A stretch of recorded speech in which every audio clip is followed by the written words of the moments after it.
जब युवा सड़क पर आती है तो सरकार को राजभवन छोड़ना पड़ता है। उत्तर प्रदेश के प्रयागराज में यूपी लोक सेवा आयोग के दफ्तर के बाहर विरोध प्रदर्शन कर रहे छात्र यही छात्र हैं जिन पर पुलिस ने जोरदार लाठीचार्ज किया है।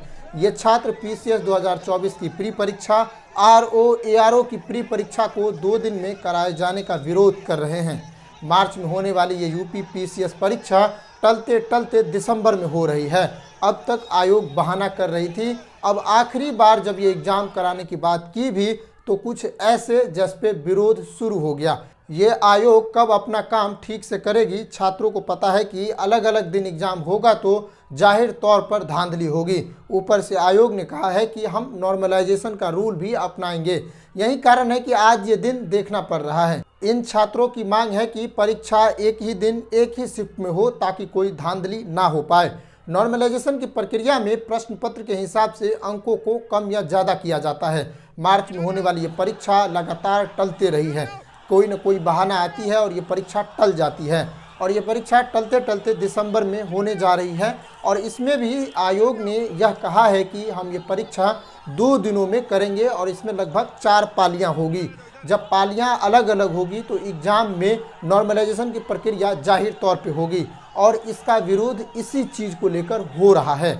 एक तो एग्ज़ाम में नॉर्मलाइजेशन और दूसरा कि एग्ज़ाम अलग अलग दिन किए जाएंगे। आयोग के ऊपर छात्रों का अविश्वास हमेशा से बढ़ा है, जिसका परिणाम है कि आयोग के ऊपर हमेशा से सवाल खड़े होते रहे हैं।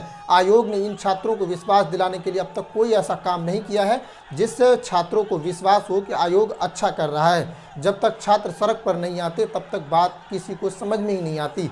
सुबह करीब 11 बजे से शुरू हुआ यह अभ्यर्थियों का प्रदर्शन अब भी जारी है। शाम हो गई है लेकिन ये छात्र यहाँ टस मस नहीं हुए हैं। मोबाइल की बढ़ती टॉर्च से अंदाजा लगाया जा सकता है कि छात्र अभी भी अपने मांग पर कायम है।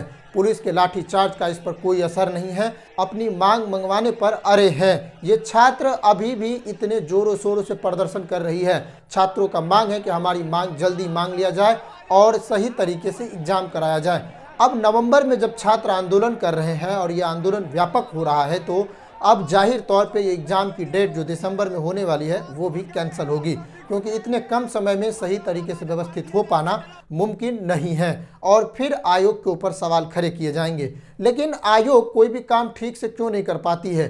मार्च का एग्ज़ाम अभी तक क्यों नहीं सही से करवा पाई? और जब आयोग का नोटिफिकेशन ये था कि एग्ज़ाम एक ही शिफ्ट में करवाई जाएगी और ओरिजिनल नोटिफिकेशन में ये कहा गया था कि एग्ज़ाम में कोई नॉर्मलाइजेशन नहीं होगा, तो ये नोटिफिकेशन में बदलाव किस लिए किया जा रहा है? जब आयोग छात्रों का एप्लीकेशन जमा कर ली है तो उसे इनमें बदलाव करने का हक नहीं है और छात्र इसी चीज़ का विरोध कर रहे हैं। आरओ एआरओ की परीक्षा इसी साल शुरुआती महीनों में हुई थी, लेकिन उस समय परीक्षा की प्रश्न पत्र लीक हो गई थी।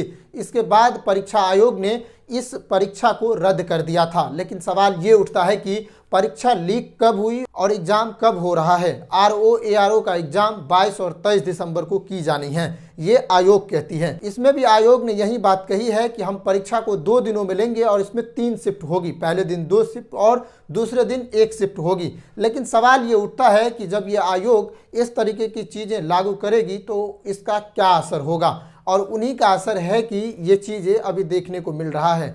ये प्रदर्शन धीरे धीरे उग्र हो रहा है। लाठीचार्ज की घटनाएं आज व्यापक तौर पर सामने आई हैं। आंदोलन कर रहे छात्रों पर उत्तर प्रदेश के पूर्व मुख्यमंत्री और समाजवादी पार्टी के अध्यक्ष अखिलेश यादव ने इन छात्रों को समर्थन दिया है और आरोप लगाया है कि बीजेपी की भर्ती प्रक्रिया सिर्फ छलावा है, वो सिर्फ टाइम को बढ़ाती है और कुछ नहीं करती है। वहीं युवाओं का भी यही आरोप है कि बीजेपी की भर्ती प्रक्रिया सिर्फ छलावा है। उन्होंने साल भर से हमको ठगा है, हम तैयारी करते हैं और जब एग्ज़ाम की बात आती है तो एग्ज़ाम पोस्टपोन्ड हो जाती है और टाइम टल जाती है।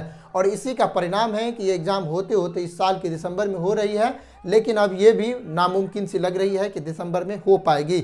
अब युवाओं का मांगा जाएगा कि नहीं, अब इस पर हमारी नज़र बनी हुई है। युवाओं के उग्र हो रहे प्रदर्शन और इन प्रदर्शनों के क्या परिणाम निकलते हैं, हम लगातार इस पर ध्यान बनाए हुए हैं। देखते हैं इस पर क्या बात सामने आती है। लेकिन युवाओं की जो मांग है उसको माननी चाहिए या नहीं, ये आप अपनी बात हम तक पहुंचा सकते हैं। ये जो युवा है जो 3 लाख की संख्या में इस चीज़ का विरोध कर रहे हैं ट्विटर के जरिए, ऑनलाइन के जरिए, और हज़ारों छात्र आज ऑफलाइन में मार्च कर रहे हैं, इनकी मांग गलत नहीं हो सकती है। ये जरूर अपने वाजिब मांग को लेकर वहां पहुंचे हैं। आयोग को इसकी बात को माननी चाहिए, उनसे वार्ता करनी चाहिए और एक नए निष्कर्ष पर पहुंचना चाहिए। आयोग जब तक इन छात्रों की बात नहीं मानेगी तब तक कोई समस्या का हल नहीं निकल पाएगा। आयोग क्या करती है, इस पर क्या बात सामने आती है, अब ये एग्ज़ाम कब होगी और ये प्रदर्शन कैसा होता है, इन पूरी चीज़ों पर हमारी नज़र है। तब तक आप बने रहिए हमारे साथ, देखते रहिए सान इंडिया। नमस्कार, जय हिंद।